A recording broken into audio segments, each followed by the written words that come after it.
আসলে এই সময় আমরা প্রভুর বাক্য থেকে পাঠ করি।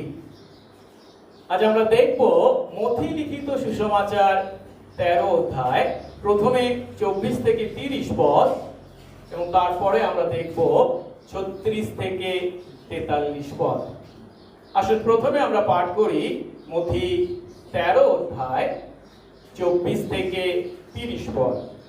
প্রভু তার বাক্যে বলেন, পরে তিনি তাহাদের কাছে আর এক দৃষ্টান্ত উপস্থিত করিলেন, কহিলেন, স্বর্গরাজ্যকে এমন এক ব্যক্তির সহিত তুলনা করা যায়, যিনি আপন ক্ষেত্রে ভালো বীজ বপন করিলেন। কিন্তু লোকে নিদ্রা গেলে পর তার শত্রু আসিয়া ওই গমের মধ্যে শ্যামাঘাসের বীজ বপন করিয়া চলে গেল। পরে যখন বীজ অঙ্কুরিত হইয়া ফল দিল, তখন শ্যামাঘাসও প্রকাশ হইয়া পড়িল। তাহাতে সেই গৃহকর্তার দাসেরা আসিয়া তাহাকে কহিল, মহাশয়, আপনি কি নিজ ক্ষেত্রে ভালো বীজ বুনেন নাই? তবে শ্যামাঘাস কোথা হইতে হইল? তিনি তাহাদিওকে কহিলেন, কোন শত্রু ইহা করিয়াছে। দাসেরা তাহাকে কহিল, তবে আপনি কি এমন ইচ্ছা করেন যে আমরা গিয়া তাহা সংগ্রহ করি? তিনি কহিলেন, না, কি জানি শ্যামাঘাস সংগ্রহ করিবার সময়ে তোমরা তাহার সহিত গমও উপড়াইয়া ফেলিবে। শস্য ছেদনের সময় পর্যন্ত উভয়কে একত্র বাড়িতে দাও। পরে ছেদনের সময়ে আমি ছেদক দিগকে বলিব, তোমরা প্রথমে শ্যামাঘাস সংগ্রহ করিয়া পোড়াইবার জন্য বোঝা বোঝা বাঁধিয়া রাখো, কিন্তু গম আমার গোলায় সংগ্রহ কর। আসলে এবারে আমরা দেখি 36 থেকে 43 পদ। তখন তিনি লোকসমূহকে বিদায় করিয়া গৃহে আসিলেন, আর তার শিষ্যগণ নিকটে আসিয়া তাহাকে কহিলেন, ক্ষেত্রের শ্যামাঘাসের দৃষ্টান্তটি আমাদিগকে স্পষ্ট করিয়া বলুন। তিনি উত্তর করিয়া কহিলেন, যিনি ভালো বীজ বপন করেন তিনি মনুষ্যপুত্র। ক্ষেত্র জগৎ, ভালো বীজ রাজ্যের সন্তানগণ, শ্যামাঘাস সেই পাপাত্মার সন্তানগণ। যে শত্রু তাহা বুনিয়াছিল সে দিয়াবল, ছেদনের সময় যুগান্ত, ছেদকেরা স্বর্গদূত। অতএব যেমন শ্যামাঘাস সংগ্রহ করিয়া আগুনে পোড়াইয়া দেওয়া যায়, তেমনি যুগান্তে হইবে। মনুষ্যপুত্র আপন দূতগণকে প্রেরণ করিবেন, তাহারা তাহার রাজ্য হইতে সমস্ত বিঘ্নজনক বিষয় ও অধর্মাচারীদেরকে সংগ্রহ করিবেন এবং তাহাদিগকে অগ্নিকুণ্ডে ফেলিয়া দিবেন। সেই স্থানে রোদন ও দন্ত ঘর্ষণ হইবে। তখন ধার্মিকেরা আপনাদের পিতার রাজ্যে সূর্যের ন্যায় দেদীপ্যমান হইবে। যাহার কান আছে সে শুনুক। আমেন। আসুন প্রার্থনা করি। পবিত্র মঙ্গলময় স্বর্গস্থ পিতা, তোমার ধন্যবাদ, প্রশংসা, গৌরব করি। তোমারই অপার অনুগ্রহে কতিপয় দাস দাসী তোমার চরণতলে আমরা উপস্থিত হয়েছি।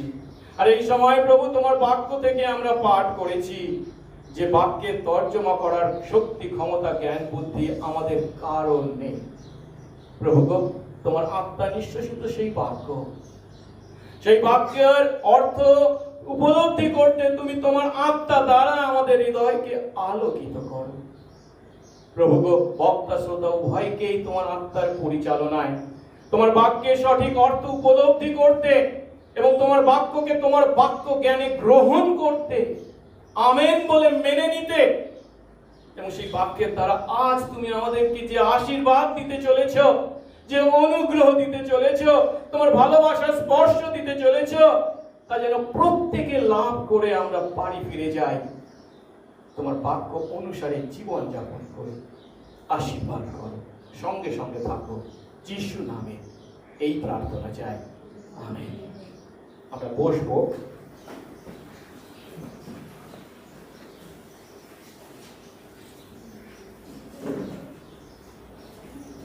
আমরা মথি লিখিত সুসমাচার 13 অধ্যায় থেকে যিশুর শোনানো বিভিন্ন দৃষ্টান্ত থেকে শিখছি।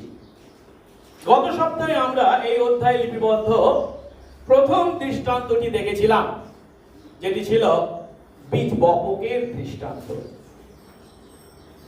আর আজ আমরা এই অধ্যায়ে উল্লেখিত বা লিপিবদ্ধ দ্বিতীয় দৃষ্টান্তটি থেকে শিখব, যেটি আমাদের কাছে গম ও শ্যামা ঘাসের দৃষ্টান্ত বা শুধু শ্যামা ঘাসের দৃষ্টান্ত নামে পরিচিত।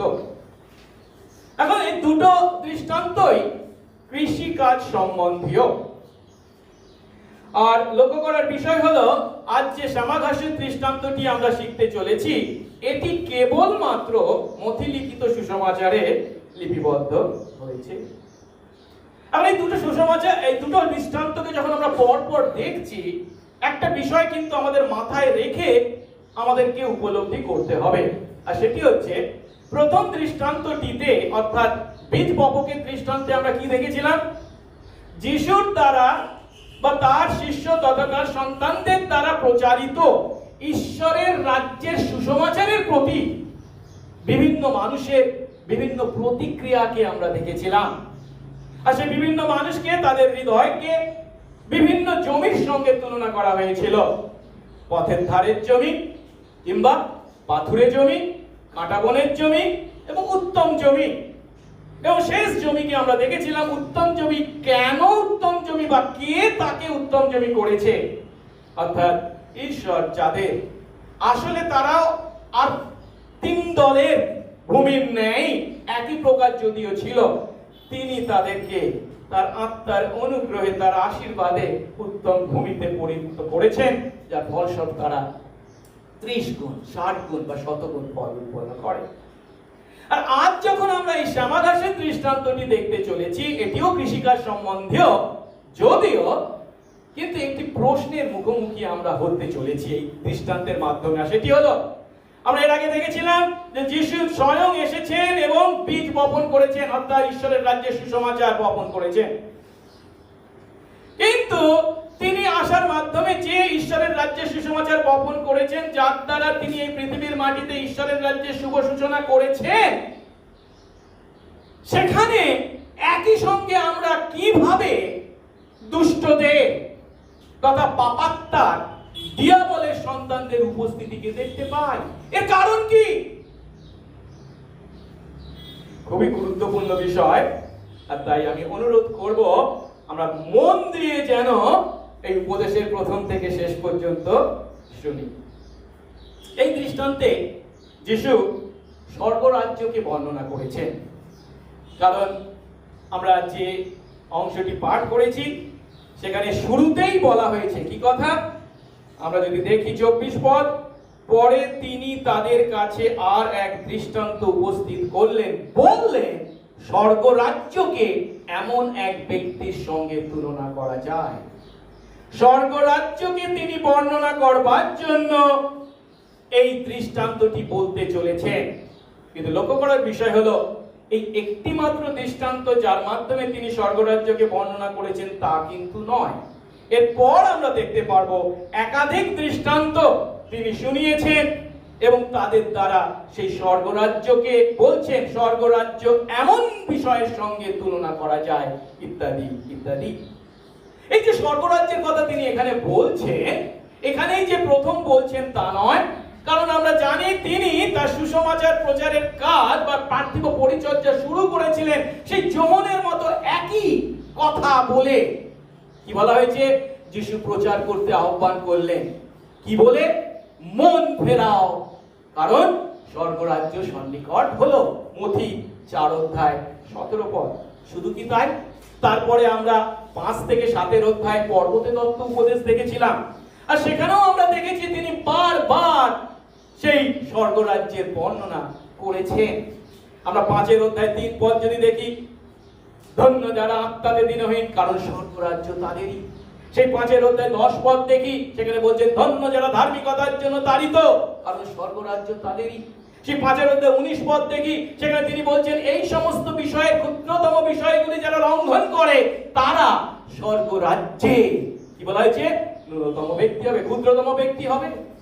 ওই 5 অধ্যায় 20 পদ যদি আরেকটু এগিয়ে যাই দেখি সেখানে তিনি বলছেন কি তোমাদের ধার্মিকতা যদি সেই ফরিসি ও শাস্ত্রবিদদের থেকে বেশি না হয় তোমরা স্বর্গ রাজ্যে প্রবেশ করতে পারবে না। 7 অধ্যায় যদি যাই সেখানে 21 পদ দেখি তিনি খুব কড়া কথা বলেছেন।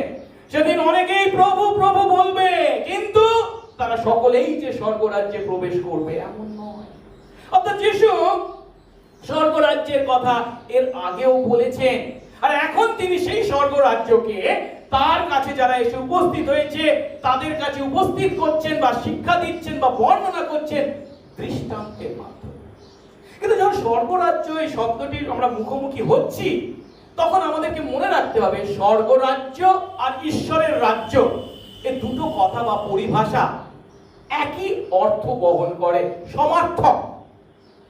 কিন্তু নতুন নিয়মের অন্যান্য পুস্তকগুলিতে যখন দেখি সেখানে যদিও ঈশ্বরের রাজ্য কিংডম অফ গড বলা হয়েছে, সেখানে মথির সুসমাচারে আমরা দেখতে পাই তা না বলে স্বর্গরাজ্য বলা হয়েছে, কিংডম অফ হেভেন।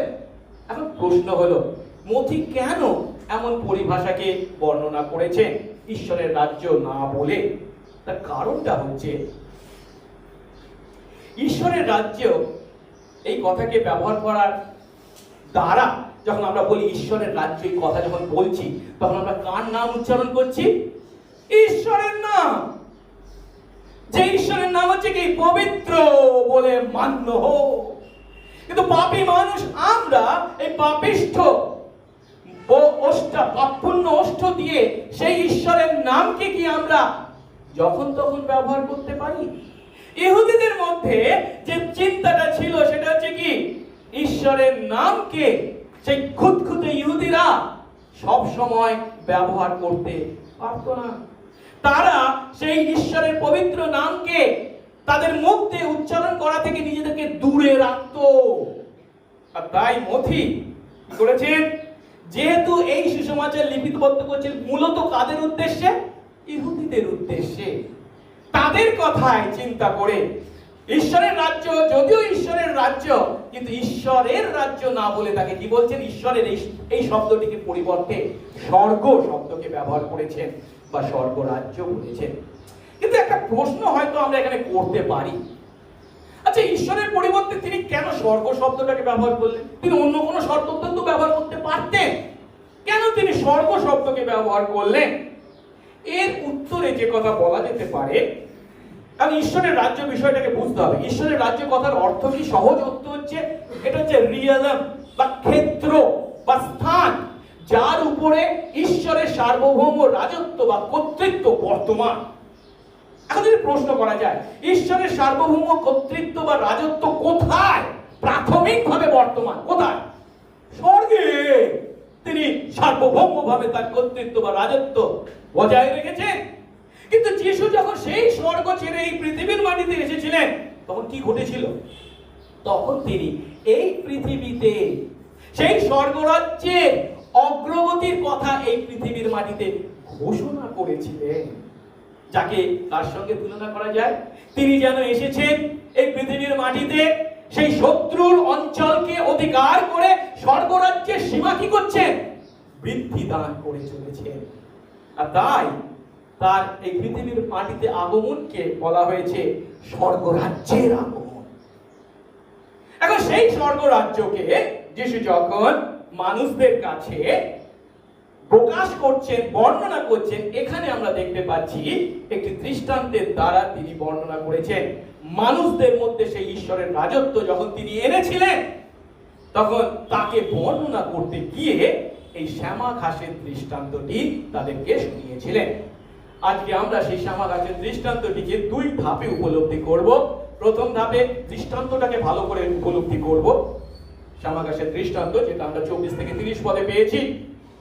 তারপরে এই দৃষ্টান্তটির ব্যাখ্যা যখন শুনতে চেয়েছিল শিষ্যরা, তিনি তাদের কাছে যে ব্যাখ্যা দিয়েছিলেন সেই ব্যাখ্যাটাকে উপলব্ধি করব, যেটা 36 থেকে 43 পদে আমরা দেখতে পাই। প্রথমে আমরা দেখব এই শ্যামা ঘাসের দৃষ্টান্তটিকে। আরেকবার আমরা 24 এবং 25 পদ পাঠ করি। কি বলা হয়েছে? তিনি তাদের কাছে আর এক দৃষ্টান্ত বা আরেকটি দৃষ্টান্ত উপস্থিত করলেন, বললেন স্বর্গরাজ্যকে এমন এক ব্যক্তির সঙ্গে তুলনা করা যায় যিনি তার ক্ষেত্রে ভালো বীজ বপন করলেন, কিন্তু লোকে নিদ্রা গেলে পর তার শত্রু এসে ওই গমের মধ্যে শ্যামা ঘাসের বীজ বপন করে চলে গেল। এ কথার অর্থ কি? এ কথার অর্থ এখানে একজন ক্ষেতের মালিকের কথা বলা হচ্ছে। তিনি তার জমিতে বা ক্ষেতে ভালো গমের বীজ বপন করেছিলেন, কিন্তু রাতের অন্ধকারে শত্রু এসে কি করেছে? সেই গমের বীজের মধ্যে সেই ক্ষেতে শ্যামা ঘাস বা আগাছার বীজ বুনে পালিয়ে গেছে। এখন এই কথা শুনে আমরা হয়তো একটু অবাক হতে পারি, এটা হয় নাকি? কিন্তু না, প্রাচীন পৃথিবীতে অন্যের ক্ষতি করার জন্য বা অন্যের অনিষ্ট করার জন্য প্রতিশোধ গ্রহণের এটা ছিল একটা অন্যতম বহুল প্রচলিত পদ্ধতি। আর অনেকে শুধুমাত্র শ্যামা ঘাস বা আগাছার বীজ বপন করা নয়, এসে বিষ জাতীয় লবণ ছড়িয়ে দিয়েও চলে যেত যেখানে ভালো ফসল ফলতো না। আমাদের দেশে একে তুলনা করতে পারি, হয়তো এখন হয় কি আমি জানি না, আমার ছোটবেলায় দেখতাম যার সঙ্গে আমার শত্রুতা থাকতো, আমি কি করতাম, তার পুকুরের মাছ ধ্বংস করবার জন্য বিষ ফেলে দিতাম, সমস্ত মাছ মরে যেত। কিন্তু ইতিহাস বলে রোমে এই সমস্যাটা এত মারাত্মক ছিল যে অন্যের জমিতে আগাছার বীজ ছড়ানোটা এত বেশি মারাত্মক আকার ধারণ করেছিল যে এই কাজে ধরা পড়লে তার মারাত্মক শাস্তির আইন পর্যন্ত তৈরি করা হয়েছিল। এখন এখানে যে শ্যামা ঘাসের কথা বলা হচ্ছে না বা আগাছার কথা বলা হয়েছে, এরা ছিল অবিকল গমের ন্যায়। গমের চারার সঙ্গে এর চারাকে পার্থক্য করা খুবই কঠিন ছিল। শুধু তাই নয়, এতে যে দানা ধরতো সেই দানাগুলো ছিল প্রায় গমের মতোই দেখতে। একে অনেক সময় জারজ গমও বলা হতো। কিন্তু বীজ থেকে চারা বেরিয়ে যতক্ষণ না তারা পরিপক্ক হতো, ফল ধরার সময় উপস্থিত হতো, ততক্ষণ পর্যন্ত এটা গম গাছ নাকি এটা আগাছা, শ্যামা ঘাস, পার্থক্য করা খুবই কঠিন ছিল। আর সেই কথাই 26 পদে বলা হয়েছে, পরে যখন বীজ অঙ্কুরিত হয়ে ফল দিল, ফল ধরার সময় এলো, তখন শ্যামা ঘাসও প্রকাশ হয়ে পড়ল। হ্যাঁ, শত্রু এসে এমন আগাছার বীজ ছড়িয়েছিল যে তা থেকে যে সমস্ত চারা বেরিয়েছিল সেগুলি গমের চারার সঙ্গে অবিকল এক ছিল। তাই শুরুতে অঙ্কুরিত এই সমস্ত চারাকে দেখে গমের চারা থেকে পৃথক করা সম্ভব ছিল না। কিন্তু চারাগুলি যখন পরিপক্ক হয়ে উঠল, তাতে ফল ধরার সময় এলো, তখন কিন্তু এটা গম আর এটা শ্যামা ঘাস বা আগাছা, তাদের এই পার্থক্য স্পষ্ট হলো। আর তখন সেই জমিতে যারা চাষ করেছে সেই দাসরা বা কৃষকেরা এসে মালিককে সেই মন্দ সংবাদ দিয়েছে। কি বলছে তারা? তাতে সেই গৃহকর্তা দাসেরা এসে তাকে বলল, মহাশয়, আপনি কি আপনার ক্ষেতে ভালো বীজ বপন করেননি? তবে শ্যামা ঘাস এলো কোথা থেকে? তিনি তাদের বললেন, কোন শত্রু এটা করেছে। অর্থাৎ মালিকের দাসরা বা কৃষকেরা বুঝতে পারেনি কি ঘটেছিল, কিন্তু তাদের মালিক উপলব্ধি করেছেন, গৃহকর্তা উপলব্ধি করেছেন কি ঘটেছে। তিনি জানতেন তিনি কেবল ভালো বীজ বা ভালো গমের বীজ বপন করেছিলেন, কিন্তু সেখানে যখন আগাছার উৎপত্তি হয়েছে তা কিসের প্রমাণ দেয়? কোন শত্রু এসে সেই জমিতে আগাছার বীজ বপন করেছে তার ক্ষতি করার ইচ্ছায়, তার অনিষ্ট করার ইচ্ছায়। তা যখন দেখেছে দাসেরা তখন গৃহকর্তাকে কি বলছে? 28 পদের দ্বিতীয় অংশ, দাসেরা তাকে বলল, তবে আপনি কি এমন ইচ্ছা করেন যে আমরা গিয়ে সেগুলি উপড়ে ফেলি? সত্যিই তো আমরা গম চাষ করেছি, আমরা গমের ফসল সংগ্রহ করব, সেখানে আগাছা কেন আছে? উপড়ে ফেলি। অর্থাৎ দাসেরা চিন্তা করেছে তারা যদি সেই সমস্ত আগাছা উপড়ে ফেলে তাহলে জমি আগাছা মুক্ত হবে, আর আগাছা মুক্ত যদি হয় তাহলে যখন ফসল সংগ্রহ করা হবে কেবল গমই সংগ্রহিত হবে। তাই তারা মালিককে প্রশ্ন করছে, তারা কি সেই সমস্ত আগাছাকে উপড়ে ফেলবে? কিন্তু মালিক যে উত্তর দিয়েছে একটু আমরা সেই উত্তরটাকে ভালো করে দেখি। তিনি কি বলছেন? 29-30 পদ, তিনি বললেন, না, কি জানি, শ্যামা ঘাস উপড়ে ফেলার সময় তোমরা তার সঙ্গে গমও উপড়ে ফেলবে। শস্য ছেদনের সময় পর্যন্ত উভয়কে একত্র একসঙ্গে বাড়তে দাও। পরে ছেদনের সময় আমি ছেদকদের বলবো, তোমরা প্রথমে শ্যামা ঘাস সংগ্রহ করে পোড়াবার জন্য আঁটি বেঁধে রাখো, কিন্তু গম আমার গোলায় সংগ্রহ কর। অর্থাৎ সেই গৃহকর্তা বা সেই জমির মালিক গমের বৃদ্ধির সময়, ফল ধরবার সময় এসেছে, এখন ফল ধরছে, ভালো করে ভরবে, তারপর কাটতে হবে, সেই ফল বৃদ্ধির সময় এই সমস্যার সমাধান করতে চাননি, কারণ তারা আগাছা তুলতে গিয়ে গমকেও তুলে ফেলতে পারে। কিন্তু এর অর্থ এই নয় যে তিনি কখনো গম এবং আগাছাকে পৃথক করবেন না। হ্যাঁ, তিনি পৃথক করবেন, এখন নয়, কিন্তু কখন? শস্য ছেদনের সময়। তিনি আরো বললেন, যখন শস্য ছেদনের সময় আসবে তখন শ্যামা ঘাসকে বা আগাছাকে আগে সংগ্রহ করা হবে, আগুনে পুড়িয়ে ফেলা হবে, কিন্তু গম সংগ্রহ করে গোলায় জমা করা হবে। এখন এই যে উদাহরণ বা এই যে দৃষ্টান্ত তিনি তাদেরকে শোনালেন, যারা শুনেছিল তাদের কাছে এটা কি খুব কঠিন বিষয় ছিল? আমাদের কি দেখে শুনে কিছু কঠিন বলে মনে হচ্ছে? তাদের জীবনের দৈনন্দিন ঘটনা, তাই তা যখন তিনি তাদেরকে বলেছেন, তারা সকলেই সহজেই উপরে উপরে এর সত্য উপলব্ধি করতে পেরেছে। কিন্তু যিশু কি কেবল একটা সামান্য গল্প বলেছে, কিংবা এই গল্পের মাধ্যমে তিনি তাদেরকে বলছেন, এই তোমরা অন্যের জমিতে আগাছা ফেলো না, শুধু এই শিক্ষা দিতে চেয়েছেন কি? লক্ষ্য করার বিষয় হলো, সমবেত জনতা এই দৃষ্টান্তের অর্থ কি তা জানতে কোনো আগ্রহ প্রকাশ করেনি। তারা প্রভুকে প্রশ্ন করেননি, আপনি কি বলছেন আমরা ঠিক বুঝতে পারছি না, বা বলেছেন বুঝেছি কিন্তু এর আসল অর্থটা কি, কোন সত্যের মধ্যে লুকিয়ে আছে আমাদেরকে বলো। তারা কি জানতে চেয়েছে? না, তারা কোনো প্রশ্ন করেনি।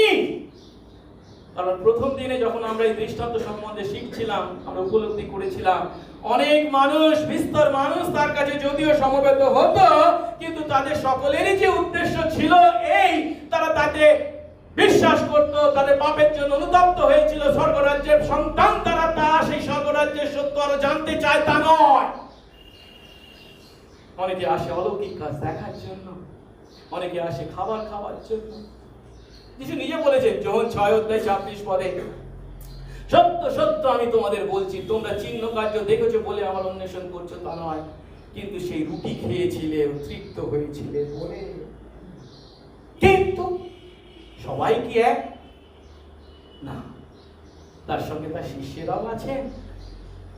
শিষ্যরা কিন্তু এই দৃষ্টান্তের অর্থ জানতে আগ্রহী ছিলেন। আর তাই যিশু যখন সেই জনতাকে বিদায় করে নিজের ঘরে, সেই ঘরে প্রবেশ করেছেন, তখন তারা তার কাছে এসে এই দৃষ্টান্তের সত্য জানতে চেয়েছিলেন। তাই আসুন এবারে আমরা দ্বিতীয় ধাপে যিশু তাদেরকে এই দৃষ্টান্তের যে ব্যাখ্যা শুনিয়েছিলেন তা উপলব্ধি করি। শ্যামা ঘাসের দৃষ্টান্তের ব্যাখ্যা। যিশু যদি ব্যাখ্যাটা না দিতেন তাহলে হয়তো আমাদেরকে অনেক মাথা ঘুরে মরতে হতো যে কি বলতে চেয়েছেন। একজনের ব্যাখ্যা আরেকজনের ব্যাখ্যা থেকে হয়তো আলাদা হতো, কিন্তু আমরা খুবই সৌভাগ্যবান যে যিশু নিজে এই দৃষ্টান্তের ব্যাখ্যা তার শিষ্যদেরকে শুনিয়েছে, তাই অন্য ব্যাখ্যার পিছনে যাওয়ার আমাদের কোনো প্রয়োজন নেই। 36 পদে কি বলা হয়েছে? তখন তিনি লোকদের বিদায় করে ঘরে প্রবেশ করলেন। এখানে যে ঘরে প্রবেশ করেছিলেন যতদূর সম্ভব, এক পদে বলা হয়েছে না তিনি ঘর থেকে বাইরে গিয়ে নদীর তীরে গিয়ে বসেছিলেন। আর এই ঘটনা ঘটছে কোথায়? কফরনাহুমে, গালিলে। আর কপিলে তার মিশন সেন্টার ছিল কার? পিতরের ঘর। তাই ধরা যেতে পারে এখানে যে ঘরের কথা বলা হয়েছে সেই ঘর হচ্ছে পিতরের ঘর। সেখান থেকে বেরিয়েছিলেন, নদীর তীরে গিয়েছিলেন, তাদেরকে দৃষ্টান্ত দ্বারা শিক্ষা দিয়েছেন। এবার আবার তিনি সেই ঘরে, অর্থাৎ পিতরের ঘরে এসে যখন প্রবেশ করেছেন, তার শিষ্যরা তার কাছে এসে তাকে বললেন, শ্যামা ঘাসের দৃষ্টান্তটি আমাদের স্পষ্ট করে বলুন। আপনি বললেন, আমরা শুনেছি, উপলব্ধিও করেছি, উপরে উপরের অর্থ কি, ঠিক কথা, এটা খুব কঠিন বিষয় ছিল না। কিন্তু আপনি তো শুধুমাত্র এমনটি নয়, দৃষ্টান্তের মাধ্যমে বলেছেন যখন তার মধ্যে স্বর্গরাজ্যে নিগূঢ়তত্ত্ব লুকিয়ে আছে, সেই নিগূঢ়তত্ত্ব সম্পর্কে আমরা জানতে চাই, আমাদেরকে বলুন। প্রথমে তিনি কি করলেন? এই দৃষ্টান্তে যে বিভিন্ন চরিত্রগুলো আছে, চরিত্রগুলো কাকে নির্দেশ করে স্বর্গরাজ্যের নিগূঢ় তত্ত্বকে বর্ণনা করবার জন্য, তা তিনি প্রথমে বর্ণনা করলেন। 37 থেকে 39 পদে তিনি বলছেন কি, যিনি ভালো বীজ বপন করেন তিনি হলেন কে? মনুষ্যপুত্র। ক্ষেত্র হলো জগৎ, ভালো বীজ হলো রাজ্যের সন্তানরা, শ্যামা ঘাস হলো পাপাত্মার সন্তানরা। যে শত্রুতা বুনেছিল সে হলো কে? দিয়াবল। ছেদনের সময় কি? যুগান্ত, পৃথিবীর শেষ দিন বা শেষ বিচার। আর ছেদক কারা? স্বর্গদূত। অর্থাৎ যিশু পরিষ্কার ভাবে তাদের কাছে যে সত্যটি তুলে ধরছেন সেটি হচ্ছে কি না, এই শ্যামাঘাসের দৃষ্টান্তে খুব সহজ সরল ভাবে বীজ বপনকারীর দ্বারা মনুষ্যপুত্রকে তিনি নির্দেশ করেছেন। বীজ বপনকারীকে? মনুষ্যপুত্র, যিনি ভালো বীজ বপন করেন। এখন মনুষ্যপুত্র মানে কি? তিনি নিজের সম্পর্কে পার্থিব পরিচর্যাকালে যে উপাধিটা বা যে নামটা সব সময় ব্যবহার করতেন বা বেশিরভাগ ক্ষেত্রে ব্যবহার করেছেন বা ভালো পছন্দ করতেন ব্যবহার করতে, সেটি হচ্ছে মনুষ্যপুত্র। অর্থাৎ বপনকারী হলেন কে? না যিশু খ্রিস্ট। তিনি কি করছেন? না বীজ বপন করছেন। এ কথার অর্থ, এই দৃষ্টান্তের মাধ্যমে এই পৃথিবীর মাটিতে প্রভু যীশু খ্রিস্টের কাজকে বর্ণনা করা হয়েছে। আর তা বর্ণনা করতে গিয়ে দিয়াবলের সঙ্গে তার দ্বন্দ্বের কথা বলা হচ্ছে, কারণ একটু পরেই শত্রু এসে পাপাত্মার মন্দ বীজ আগাছা সেখানে ছড়ানোর কথা বলেছে। এবং আরো তিনি বলছেন যুগান্তে কি ঘটবে, তাদেরকে পৃথক করা হবে। তাহলে তিনটে বিষয়, মনুষ্যপুত্র তথা যীশু খ্রিস্ট পৃথিবীর মাটিতে কোন কোন কাজ করেছেন তার বর্ণনা, তার সঙ্গে দিয়াবলের সঙ্গে তার দ্বন্দ্ব, এবং যুগান্তে কি ঘটনা ঘটতে চলেছে। ভালো বীজ মানে তিনি বলছেন কাদেরকে? সেই যিশু, এই তার রাজ্যের সন্তানদেরকে তিনি নির্দেশ করেছেন। 38 পদে আরো বলা হয়েছে জগৎ কি? ক্ষেত। এই ক্ষেত কি? জগৎ। যে ক্ষেতে ভালো বীজ তথা তার রাজ্যের সন্তানদের বপন করার কথা বলা হয়েছে। একটা বিষয় উপলব্ধি করো, বীজ বপকের দৃষ্টান্ত আমরা দেখেছিলাম। বীজ বপকেরা কি করে? বীজ ছড়ায়। সে বীজটা কি ছিল? ঈশ্বরের রাজ্যের সুসমাচার। সেই বীজ বপক আজকের দিনে আমরা আলোক প্রচারক বা যে কোনো ব্যক্তি বিশ্বাসী যখন সুসমাচার প্রচার করছে, তাদেরকে নির্দেশ করা হয়েছে, যাদের প্রোটোটাইপ বা আদি রূপ হলেন কে? স্বয়ং যিশু খ্রিস্ট। কিন্তু এখানে বীজ বপক, সেই যিশু খ্রিস্ট যে বীজ বপন করছেন, একে সুসমাচার কিন্তু বলা হয়নি। এখানে কি বলা হচ্ছে? সেই রাজ্যের সন্তানদের বলা হচ্ছে। তার মানেটা বুঝতে হবে। যদি বীজ বপকের দৃষ্টান্তের সঙ্গে এটাকে মিলিয়ে দেখি, সেই রাজ্যের সন্তান মানে কারা? এরা হচ্ছে সেই উত্তম ভূমি, যেখানে 30 গুণ 60 গুণ 70 গুণ ফল উৎপন্ন হয়।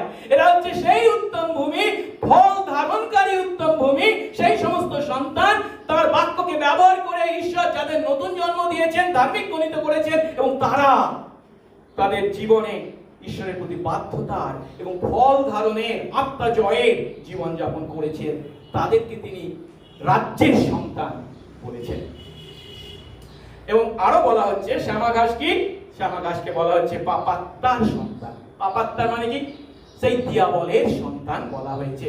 আর এটা যে কোনো অদ্ভুত বিষয় এমনটি নয়, কারণ আমরা জানি যোহন 8 অধ্যায় 44 পদে সেই সমস্ত অবিশ্বাসী ইহুদি অবিশ্বাসীদের উদ্দেশ্যে যিশু পরিষ্কার ভাবে বলেছিলেন, তোমরা তোমাদের পিতা দিয়াবলের। তাহলে তোমরা কার সন্তান? দিয়াবলের সন্তান। তোমরা কার সন্তান? পাপাত্মার সন্তান। অত সহজ কথায় সেই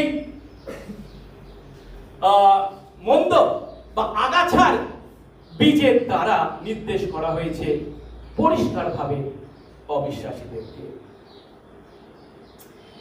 এখন এই পদে কি বলা হচ্ছে না, জগৎ হচ্ছে তার সেই ক্ষেত্র, এবং এই দৃষ্টান্ত অনুসারে তিনি স্বর্গরাজ্যকে বর্ণনা করছেন, যেখানে মনুষ্যপুত্র কি করেছেন, ভালো বীজ, ভালো গমের বীজ বপন করেছেন বা তার রাজ্যের সন্তানদেরকে বপন করেছেন। তাহলে এর অর্থ কি? সহজ ভাষায় এই জগৎ বা এই পৃথিবীর মাটিতে ঈশ্বরের রাজ্যের উপস্থিতিকে বর্ণনা করা হচ্ছে। যেহেতু কি যেখানে ঈশ্বরের রাজ্যের সন্তানরা আছে, যাদের উপর ঈশ্বর রাজত্ব করেন, কিন্তু একই সঙ্গে বলা হচ্ছে শয়তান সেখানে পাপাত্মার আত্মাদের বপন করেছে। মানে সেই জগতে একই সঙ্গে ঈশ্বরের রাজ্যকে বাধা দানকারী বিষয়েরও উপস্থিতি আছে, উপস্থিতি বর্তমান। ক্ষেত হচ্ছে জগৎ। তাই এই দৃষ্টান্তে জগতে বা পৃথিবীর মাটিতে ঈশ্বরের রাজ্যের উপস্থিতিকে নির্দেশ করা হয়েছে। ঈশ্বরের সন্তানেরা সেখানে রয়েছে, তাদের উপর কে রাজত্ব করছে? ঈশ্বর। মানে কি ঈশ্বরের রাজ্য সেখানে বর্তমান তার আগমনের মাধ্যমে। কিন্তু একই সঙ্গে সেই জগতের মাটিতে আমরা কি দেখতে পাচ্ছি? প্রতিকূল বা বাধাজনক বিষয়ের উপস্থিতি। যেহেতু শয়তান সেখানে তার সন্তানদের বপন করেছে। তাহলে এতদূর পর্যন্ত আমরা কি বলতে পারি? যেটা 38 পদে বলা হয়েছে, ক্ষেত হলো জগৎ, অর্থাৎ ক্ষেতের দ্বারা জগৎকে বা পৃথিবীকে নির্দেশ করা হয়েছে। কিন্তু এই পর্যন্ত বলে যদি আমরা থেমে যাই, তাহলে হয়তো এই দৃষ্টান্তের মাধ্যমে যিশু আসলে কি বলতে চেয়েছেন বুঝতে একটু কঠিন হবে। কারণ এই দৃষ্টান্তের পরবর্তী অংশে যে ঘটনাকে আমরা দেখতে পাচ্ছি, ফল ধারণের সময়ের কথা বলা হয়েছে এবং শস্য চয়নের কথা বলা হয়েছে, যখন তাদেরকে পৃথক করার কথা বলা হয়েছে। এই পরবর্তী অংশে এর দ্বারা যিশু দ্বিতীয় আগমনের পূর্বে এই পৃথিবীর মাটিতে মণ্ডলীর মধ্যে মণ্ডলী যে সমস্ত সমস্যার মোকাবেলা করবে সে বিষয়ে যিশু এর আগে যে শিক্ষা দিয়েছে তার সঙ্গে একটা প্রচন্ড মিলকে আমরা দেখতে পাচ্ছি। কেন আমি এই কথা বলছি? এই দৃষ্টান্তের পরবর্তী অংশে পৃথিবীর মাটিতে মণ্ডলী যে সমস্ত সমস্যার মোকাবিলা করবে সে বিষয়ে যিশুর শিক্ষার সঙ্গে প্রচুর মিলকে দেখতে পাচ্ছি। কেন? আমরা যদি দেখি মতি 7 অধ্যায় 21 পদ, যিশু এখানে কি বলেছেন? তার পর্বতে দত্ত বলেছে, যারা আমাকে হে প্রভু বলে তারা সকলে যে স্বর্গরাজ্যে প্রবেশ করতে পারবে এমন নয়। এখন যেটা প্রশ্ন করতে হবে এখানে আমাদেরকে, আচ্ছা হে প্রভু বলে এরা কারা? এরা জগতের সাধারণ মানুষ কি? জগতের অবিশ্বাসী মানুষ কি? যিশুকে হে প্রভু বলে কারা? তারা মণ্ডলীর বাইরে আছে কি? না, তারা মণ্ডলীর ভিতরে আছে। কিন্তু তা সত্ত্বেও যিশু তাদের সম্বন্ধে কি বলছেন? তারা যদিও মণ্ডলীর ভিতরে আছে কিন্তু ঈশ্বরের রাজ্যের ভিতরে নেই, স্বর্গরাজ্যে প্রবেশ করতে পারবে না তারা। 23 পদে আরো স্পষ্ট করে বলছেন, তিনি তাদেরকে বলবেন স্পষ্ট ভাষায়, আমি কখনো তোমাদের চিনি না, I never knew you। হে অধর্মচারীরা, আমার কাছ থেকে দূর হও। এর অর্থ, এই সতর্কবাণী যখন যিশু উচ্চারণ করেছিলেন তার দ্বারা কাদেরকে তিনি নির্দেশ করেছেন? যারা যিশুতে বিশ্বাসের কথা মুখে বলতো, যারা মণ্ডলী, দৃশ্যকার্য মণ্ডলীর ভিতরের লোক, বাইরের লোক নয়। কিন্তু মণ্ডলীর ভিতরের লোক হওয়া সত্ত্বেও তারা ঈশ্বরের রাজ্যের লোক ছিল না। তাহলে প্রশ্ন যেটা আমাদের মুখোমুখি করে, এই দৃষ্টান্তের দ্বারা সাধারণ অর্থে জগৎকে নাকি নির্দিষ্ট অর্থে মণ্ডলীকে নির্দেশ করা হয়েছে? কিন্তু সত্যি কথা বলতে কি, এটা জগৎ না মণ্ডলী এ বিষয়ে তর্ক করার বিশেষ প্রয়োজন নেই। কারণ সেটা জগৎ হোক বা মণ্ডলী হোক, উভয়ের প্রতি এই দৃষ্টান্তের সত্যটি প্রয়োগযোগ্য। আমরা জানি আমরা এখন যে যুগে বাস করছি, ঈশ্বরের রাজ্য এবং পার্থিব দৃশ্যকার্য মণ্ডলী এক নয়। খ্রিস্টের যখন দ্বিতীয় আগমন ঘটবে তখন ঈশ্বরের রাজ্য এবং মণ্ডলী এক হবে।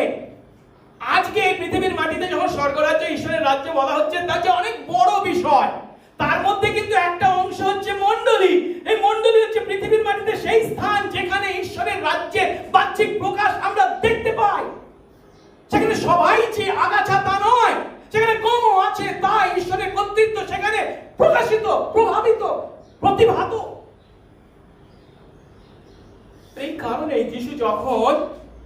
এই পৃথিবী ছেড়ে স্বর্গে চলে যাচ্ছিলেন, তখন তার শিষ্যরা কি জিজ্ঞাসা করেছিল তাকে জিজ্ঞাসা করেছিলেন, আপনি কি এই সময় ইসরায়েলের হাতে রাজ্য ফিরিয়ে আনবেন?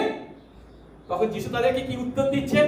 তিনি তাদের বলছেন, যে সকল সময় কি কাল পিতা নিজ কর্তৃত্বের অধীনে রেখেছেন তা তোমাদের জানবার বিষয় নয়। সহজ কথা কি, সেই ভবিষ্যৎ ঘটনা কখন ঘটবে তা তোমাদের জানবার বিষয় নয়, কিন্তু তোমাদের করণীয় কি?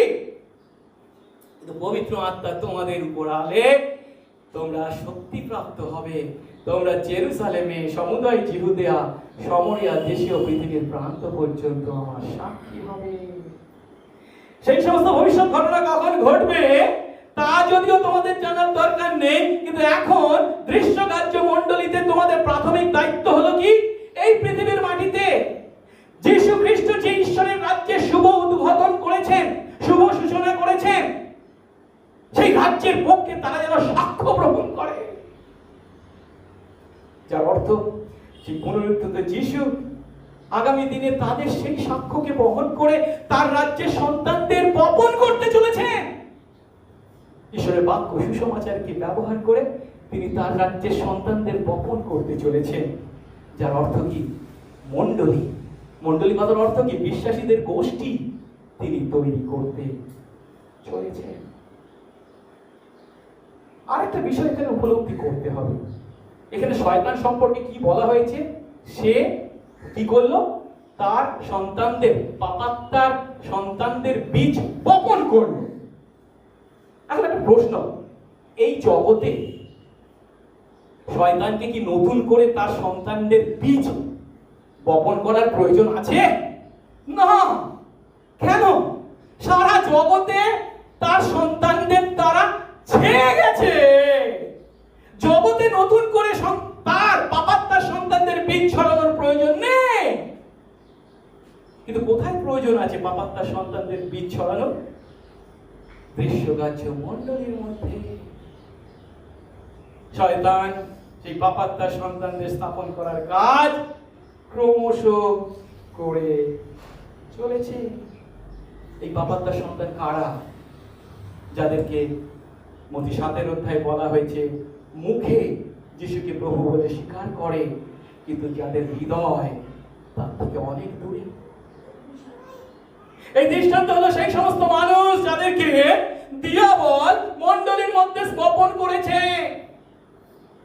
আর এটা হচ্ছে সেই সত্য যা চোখে, আমাদের চোখে আঙ্গুল দিয়ে দেখিয়ে যায় যে ঈশ্বরের রাজ্যের সন্তানদের উপস্থিতি যেমন মণ্ডলীর মধ্যে রয়েছে, একইভাবে পাপাত্মার সন্তানদেরও অবস্থান সেখানে আছে। আর এই কারণে সেন্ট আগস্টিন পৃথিবীর মাটিতে মণ্ডলীকে 2 প্রকার মানুষের গোষ্ঠী বলে বর্ণনা করেছেন। 2 প্রকার মানুষের মিশ্র গোষ্ঠী, মিক্সড বডি। সেখানে যেমন আছে একদিকে সত্য বিশ্বাসীরা, অন্যদিকে কেবল মুখে স্বীকার করে কিন্তু নতুন জন্ম হয়নি এমন অবিশ্বাসীরা। আর একে ভিত্তি করেই তিনি 2 ধরনের মণ্ডলীর কথা বলেছিলেন। একটা হচ্ছে দৃশ্যগ্রাহ্য মণ্ডলী, ভিজিবল চার্চ, আর একটা হলো অদৃশ্য মণ্ডলী, ইনভিজিবল চার্চ। দৃশ্যগ্রাহ্য মণ্ডলী মানে কি? দৃশ্যগ্রাহ্য মণ্ডলী হলো সেই সমস্ত মানুষদের গোষ্ঠী যাদের নাম চার্চ রেজিস্টারে লেখা আছে, যাদেরকে আমরা চোখে দেখতে পাই। আর যখন আমরা মিলিত হয়েছি, আমরা একে অন্যকে দেখতে পাচ্ছি, আমরা সেই দৃশ্যগ্রাহ্য মণ্ডলী। কিন্তু একাধারে অদৃশ্য মণ্ডলীও আছে। অদৃশ্য মণ্ডলী কারা? যারা হচ্ছে প্রকৃত অর্থে পরিত্রাণ প্রাপ্ত, নতুন জন্ম প্রাপ্ত বিশ্বাসী। আর তাদেরকে কে দেখতে পান? কেবল ঈশ্বর দেখতে পান। আমি আপনার হৃদয় দেখতে পাচ্ছি না, আপনি আমার হৃদয়ের ভিতরটা দেখতে পাচ্ছেন না। ঈশ্বর দেখেন, তিনি জানেন কে কে তার আর কে তার নয়। সহজ কথায় আজ পৃথিবীর মাটিতে আমাদের চোখে যে মণ্ডলী ধরা পড়ে, আমাদের চোখে ধরা পড়ে মানে কি? দৃশ্যগ্রাহ্য মণ্ডলী, ভিজিবল চার্চ। তার মধ্যে একাধারে সত্য বিশ্বাসী এবং অবিশ্বাসীদের অবস্থানকে আমরা দেখতে পাচ্ছি।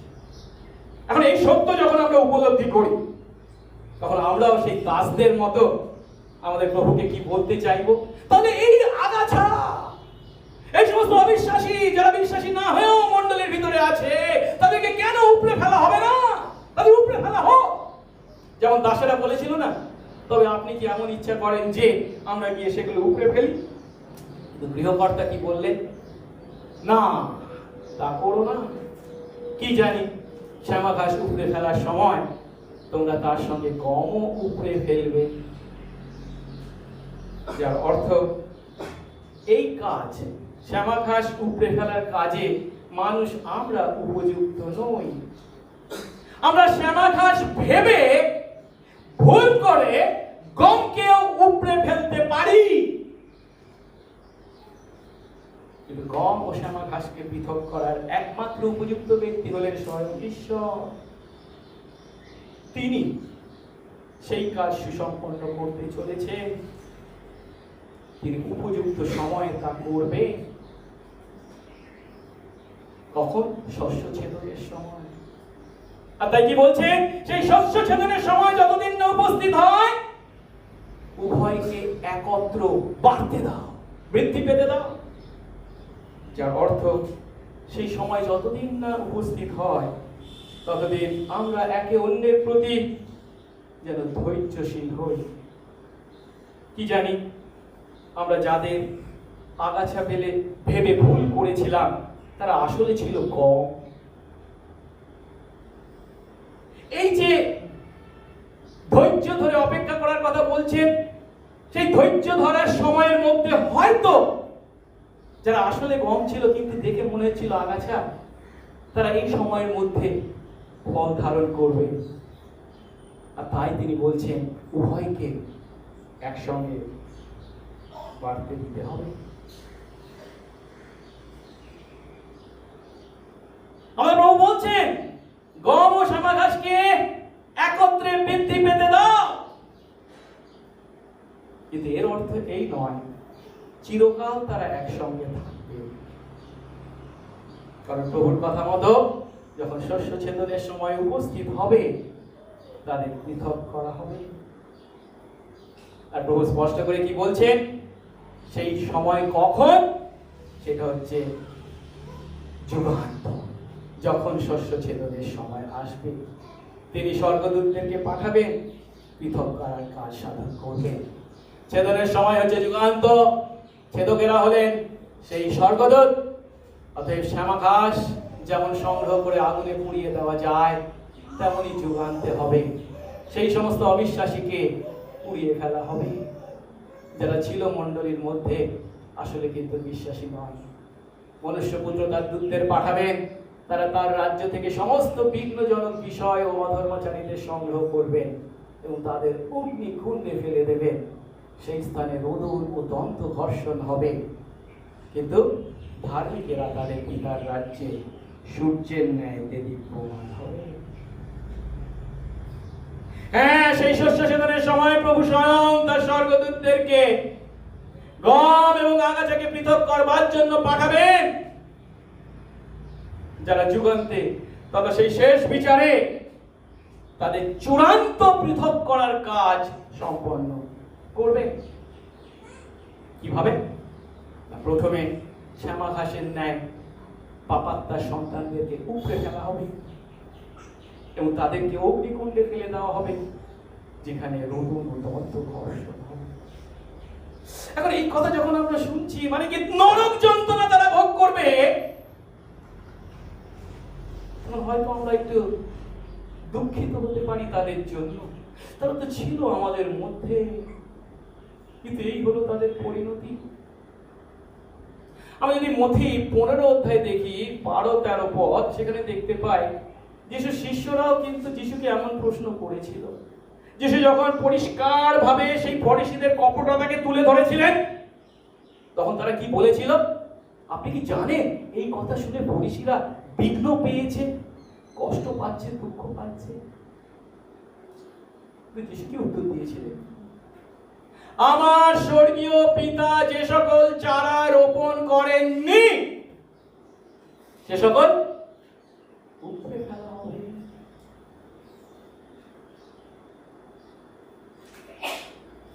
কিন্তু যখন সেই সমস্ত পাপাত্মার সন্তানদেরকে উপড়ে ফেলা হবে, তখন 43 পদে বলা হয়েছে, রাজ্যের সন্তানেরা তথা ধার্মিকেরা পিতার রাজ্যে সূর্যের ন্যায় দেদীপ্যমান হবে, যার অর্থ অনন্তকাল তারা ঈশ্বরের রাজ্যের বা স্বর্গরাজ্যের আশীর্বাদ ভোগ করবে। এখন স্বর্গদূতরা বা শস্য ছেদকরা যখন আসবে, তখন তারা কি দেখে তাদেরকে, এই গমকে এবং শ্যামা ঘাসকে পৃথক করবে? কি দেখে? তাদের আধ্যাত্মিক ফল দেখে। শ্যামা ঘাস দেখতে যদিও গমের মতো, ঠিক কথা, কিন্তু শ্যামা ঘাস কখনো গমের ন্যায় শস্য বীজ উৎপন্ন করতে পারে না। কি হয় জানেন? যখন উভয় একটু বাড়ে, যখন ফসল কাটার সময় হয়, তখন গমের শীষগুলো উঠে এবং তাদের ভারে এইভাবে নুয়ে পড়ে। কিন্তু শ্যামা ঘাসের বীজ, সেই শ্যামা ঘাসগুলি তাদের থেকে আরো উপরে উঠে যায়, মাথা উঁচু করে দাঁড়িয়ে থাকে। আধ্যাত্মিক জগতের জন্য এই কথা একইভাবে প্রযোজ্য। পাপাত্মার সন্তানরা কখনো যদিও রাজ্যের সন্তানদের নকল করতে পারে, ঠিক কথা, কিন্তু কখনো ধার্মিকতার ফল উৎপন্ন করতে পারে না, ধার্মিকতার ফল ধারণ করতে পারে না। মতি 7:18 পদে যিশু বলছেন, মন্দ গাছে কখনো ভালো ফল ধরতে পারে না। আরেকটা বিষয় হলো, যখন সেই সমস্ত শ্যামা ঘাসের বীজ থেকে উৎপন্ন যারা, তাদেরকে তিনি বিঘ্নজনক বিষয়, অধর্মচারী বলেছেন, তখন রাজ্যের সন্তানদের কি বলেছেন? ধার্মিক।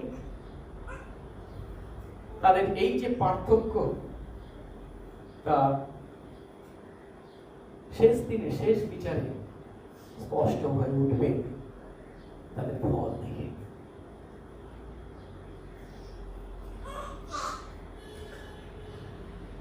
আমি এখানেই প্রচার শেষ করতে যদিও পারতাম,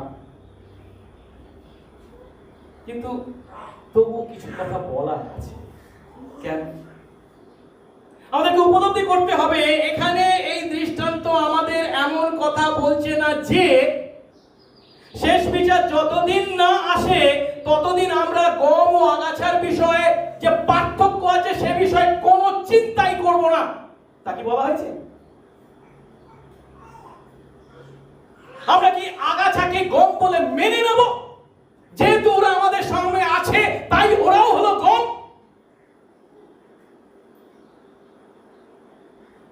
অবিশ্বাসীরা আমাদের মধ্যে থেকেও সেই অবিশ্বাসের কাজ, সেই পাপপূর্ণ জীবন তারা ক্রমশ ধারাবাহিকভাবে যাপন করে চলেছে, আমরা মেনে নেব?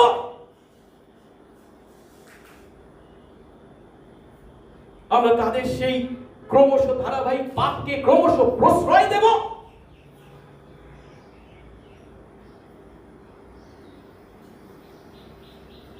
এখানে আমাদেরকে যে উপলব্ধি করতে হবে, এই দৃষ্টান্তের মাধ্যমে যিশু যে কথাটা বলছেন, চূড়ান্ত বিচারের ভার প্রভু এবং স্বর্গদূতদের উপর আমরা ছেড়ে দেব।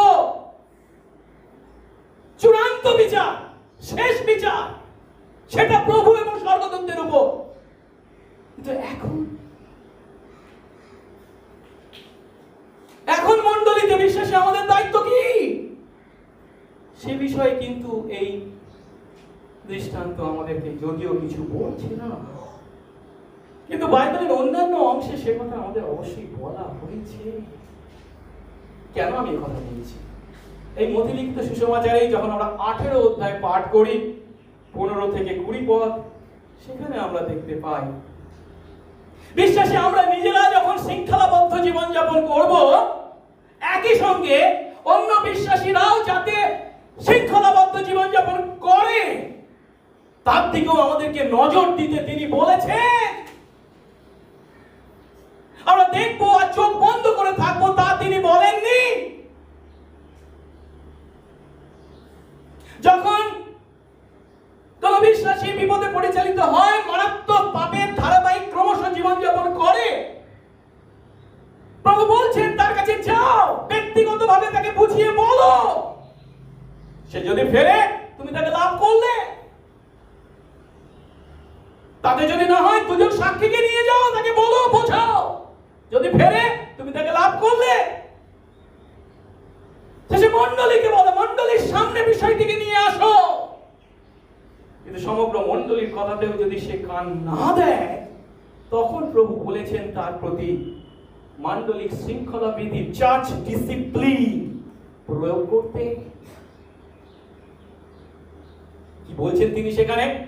18 অধ্যায় 17 পদ, আর যদি সে তাদের কথা অমান্য করে মণ্ডলীকে বলো, আর যদি মণ্ডলীর কথা অমান্য করে সে তোমার কাছে বড় জাতি লোকে করগ্রাহী তুল্য।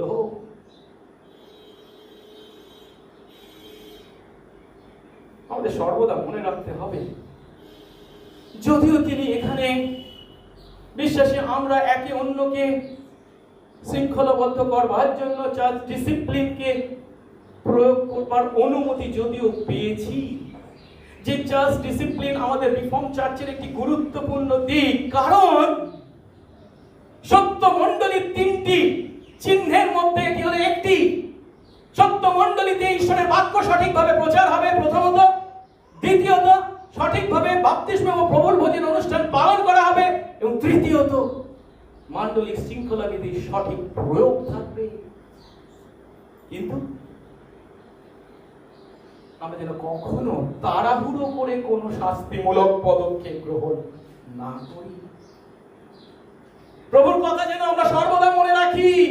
কি একটু আগে আমরা দেখেছি এই দৃষ্টান্তের মাধ্যমে, এই পৃথিবীর মাটিতে সমস্ত দৃশ্যকার্য মণ্ডলীর মধ্যে একাধারে প্রকৃত বিশ্বাসীর পাশাপাশি অবিশ্বাসীদের উপস্থিতি থাকবে। তাই তাদের প্রতি ব্যবহারে আমরা যেন প্রেমপূর্ণ ব্যবহারকে সর্বদা স্মরণে রাখি। পিতর যেমন বলেছেন প্রথম পিতর 4 অধ্যায় 8 পদে, সর্বাপেক্ষা সব থেকে উপরে যেটা সব থেকে গুরুত্বপূর্ণ কি? একে অন্যকে একাগ্রভাবে প্রেম করো, কারণ প্রেম পাপ রাশি আচ্ছাদন করে। তাই আমরা অন্যের বিচারক হওয়ার পরিবর্তে একে অন্যের প্রতি আরো ধৈর্যশীল এবং ক্ষমাশীল হব। আমরা একে অন্যের জন্য প্রার্থনা করব, উৎসাহ দেব এবং একে অন্যকে গেঁথে তুলব। সর্বদা মনে রাখবো, এই যে মান্ডলিক শৃঙ্খলা বিধি প্রয়োগের কথা যিশু বলেছে, তার পিছনে দুটো উদ্দেশ্য সব সময় আছে। প্রথম উদ্দেশ্যটা কি? মণ্ডলীকে কলঙ্ক থেকে বিশুদ্ধ রাখা। যেখানে ভ্রান্ত মতবাদ শিক্ষা দেওয়া হচ্ছে, একজন দিয়ে যাচ্ছে মণ্ডলীর মধ্যে রান্না, চুপ করে মুখ বন্ধ করে তাকে প্রশ্রয় করবো না এমনটি নয়, প্রশ্রয় দেবো এমনটি নয়। পাপপূর্ণ জীবনযাপন করে চলেছে মণ্ডলীর, কলঙ্ক স্বরূপ আমরা সেটাকে মেনে নেবো তা নয়, বিশুদ্ধতা রক্ষা করা। কিন্তু একই সঙ্গে এর দ্বিতীয় উদ্দেশ্য হচ্ছে কি?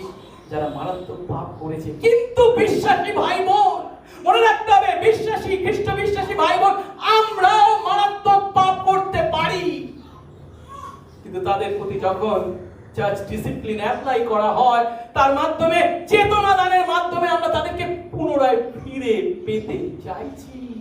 এই উদ্দেশ্য লুকিয়ে আছে।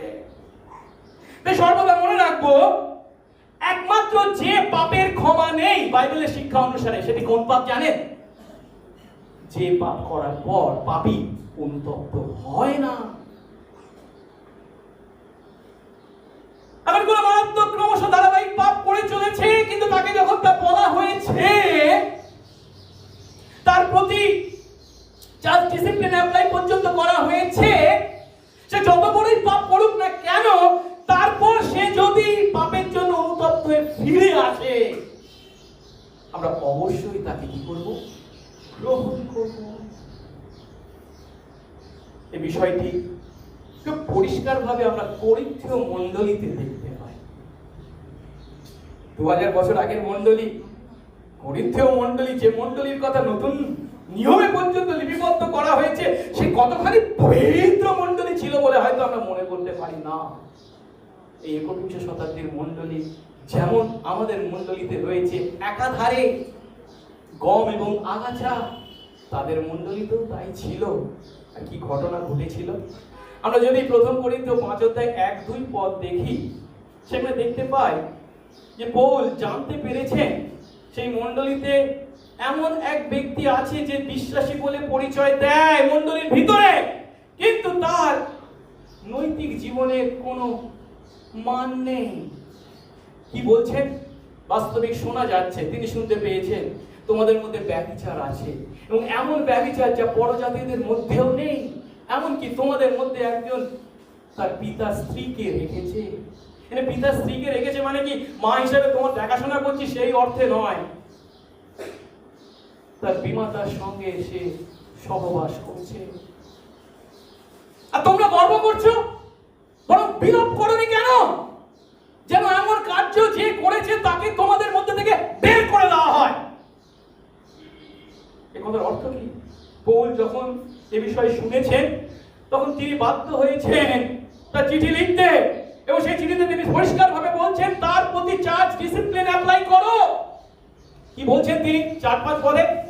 আমাদের প্রভু যিশুর নামে তোমরা এবং আমার আত্মা সমাগত হলে, তোমরা সমাগত হবে প্রভুর নামে, আমিও আত্মাতে তোমাদের সঙ্গে উপস্থিত হব। আমাদের প্রভু যিশুর পরাক্রম সহকারে তার ন্যায় ব্যক্তিকে মাংসের বিনাশ শয়তানের হাতে সমর্পণ করতে হবে, যেন প্রভু যিশুর দিন তার আত্মা পরিত্রাণ পায়। এখন এমন ভাষায় যখন তিনি লিখেছিলেন, সরাসরি কথা বলেছিলেন, করিন্থ মণ্ডলী সেই কথা অনুসারে কাজ করেছিল, তাকে শয়তানের হাতে সমর্পণ করেছিল, মণ্ডলী থেকে এক্সকমিউনিকেট করেছিল। কিন্তু সেই ব্যক্তি যখন অনুতপ্ত হয়েছিল তখন এই করিন্থ মণ্ডলীর বিশ্বাসীরা পুনরায় তাকে গ্রহণ করতে ইতস্তত করেছিল, দ্বিধা করেছিল, ওকে গ্রহণ করা যায় কি? আর সেই কথা যখন পৌল শুনেছিলেন তখন তিনি আরো একটি চিঠি লিখতে বাধ্য হয়েছিলেন, তার দ্বিতীয় পত্র। সেখানে তিনি কি বলছেন আমি পড়ছি, আপনারা ভালো করে মন দিয়ে শুনুন, 5 থেকে 11 পদ। কিন্তু কেউ যদি দুঃখ দিয়ে থাকে তবে সে আমাকে দুঃখ দেয়নি, কিন্তু কত পরিমাণে আমি যেন বেশি বিরোধ না করি তোমাদের সকলকেই সে দুঃখ দিয়েছে। অধিকাংশ লোকের দ্বারা তার ন্যায় ব্যক্তি যে দণ্ড পেয়েছে, মানে শাস্তি পেয়েছে, তাই তার পক্ষে যথেষ্ট। মানে তোমরা তাকে যে শাস্তি দিয়েছো সেটাই তার পক্ষে যথেষ্ট। অতএব তোমরা বরং তাকে ক্ষমা করলে, সান্ত্বনা করলে ভালো হয়। কিন্তু এখন সে যখন অনুতপ্ত হয়েছে তখন তোমরা তাকে ক্ষমা করো, গ্রহণ করো, পাছে অতিরিক্ত মনোদুঃখে তার ন্যায় ব্যক্তি কবলিত হয়। এই কারণ বিনতি করি তোমরা তার প্রতি প্রেম স্থির করো, তার প্রতি ভালোবাসা প্রদর্শন করো, কারণ তোমরা সর্ব বিষয়ে আজ্ঞাবহ কিনা এর প্রমাণ জ্ঞাত হওয়ার জন্যই তোমাদের লিখেছিলাম। যার কোনো দোষ তোমরা ক্ষমা করো, আমিও ক্ষমা করি, কারণ আমিও যদি কিছু ক্ষমা করে থাকি তবে তোমাদের জন্য খ্রিস্টের সাক্ষাতে তা করেছি, যেন তোমরা শয়তান দ্বারা প্রতারিত না হই, কারণ তার পরিকল্পনা সকল আমাদের অজানা নয়। চোখে আঙ্গুল দিয়ে একেবারে আয়না আমাদের মুখের সামনে প্রভু ধরেছে। প্রভু আশীর্বাদ করুন। এই সত্য যখন আমরা উপলব্ধি করি তখন একই সঙ্গে উপলব্ধি করি যে করিন্থ মণ্ডলীর প্রতি যা ঘটেছিল তা সর্বকালের সমস্ত মণ্ডলীর প্রতি প্রযোজ্য। কারণ মণ্ডলীর ইতিহাস কি সাক্ষ্য দেয় জানেন? কখনো কখনো মণ্ডলীর মধ্যে লোকদের ধারাবাহিক সেই সমস্ত পাপপূর্ণ কাজকে দেখেও তা এড়িয়ে যাওয়া হয়েছে, কোনো পদক্ষেপ গ্রহণ করা হয়নি। কিন্তু অন্য সময় মণ্ডলী সব সময় তার লোকদের ছিদ্রানুসন্ধান করবার জন্য, কার কি ভুল আছে খুঁজে বার করবার জন্য ব্যস্ত থেকেছে। কিন্তু প্রভু এই দৃষ্টান্তে গৃহকর্তা দাসদের যে আদেশ করেছেন সেটি হলো কি, শস্য ছেদনের সময় পর্যন্ত গম ও আগাছাকে পৃথক করার কাজকে যেন বিলম্বিত করা হয়, অনুগ্রহের প্রকাশ রাখা হয়, যেহেতু তিনি চাননি কোন গমকে উপড়ে ফেলা হয়। আমরা জানি না সে আসলে গম না আগাছা। এখন দেখতে হয়তো আগাছার মতো, কিন্তু আসলে সে গম। সময়ে সে গম হিসাবে আত্মপ্রকাশ করবে। কিন্তু তাই বলে ক্রমশ ধারাবাহিক মারাত্মক পাপকে কি আমরা মেনে নেব? কেবল মারাত্মক চূড়ান্ত পরিস্থিতিতে আমাদের সেই মান্ডলিক শৃঙ্খলা বিধি প্রয়োগের যে প্রয়োজন প্রভু দেখিয়েছেন, তা যেন আমরা মাথায় রাখি। আজ এই সত্য আমাদের মণ্ডলীর প্রতিও একইভাবে প্রযোজ্য। আমাদের মধ্যেও একাধারে গম এবং আগাছা আছে, কিন্তু এই কথা যখন বলছি তখন কি আমরা একে অন্যকে সন্দেহ করতে শুরু করবো, এই তুই গম না তুই আগাছা? নিশ্চয়ই নয়।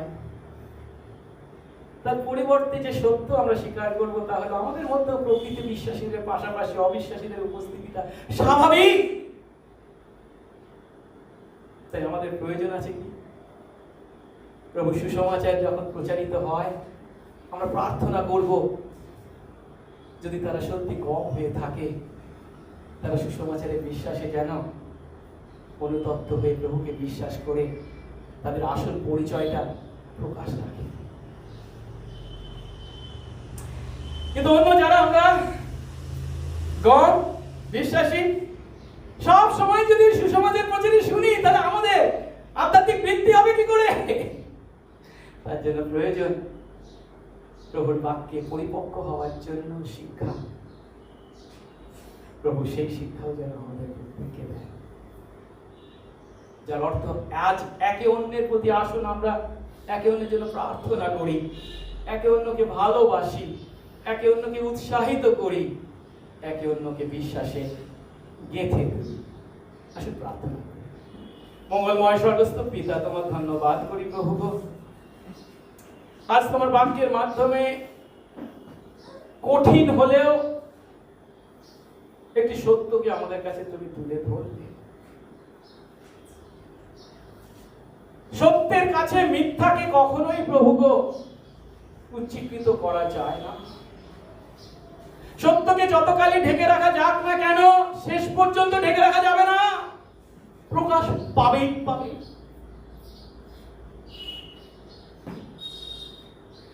মুখোশ পরে নকল করে হয়তো আমরা আমাদের আসল পরিচয়কে লুকিয়ে রাখতে পারি, কিন্তু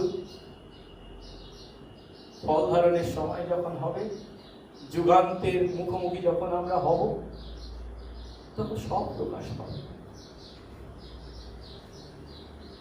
প্রভু, তুমি তোমার অনুগ্রহে, তোমার পরিকল্পনায়, তোমার সান্নিধ্যে এনেছো, তোমার বাক্যের শিক্ষা আমাদেরকে দিয়ে চলেছো প্রতিদিন, প্রতি মুহূর্তে।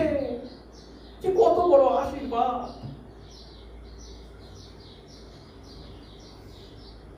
তুমি তোমার সেই বাক্যের দ্বারা আমাদের হৃদয়ে কাজ করো প্রভু। উত্তম ভূমিতে তুমি রূপান্তরিত করো, যেন আমরা প্রত্যেকে তোমার সেই রাজ্যের সন্তান হয়ে তোমার গৌরব করি, তোমার প্রশংসা।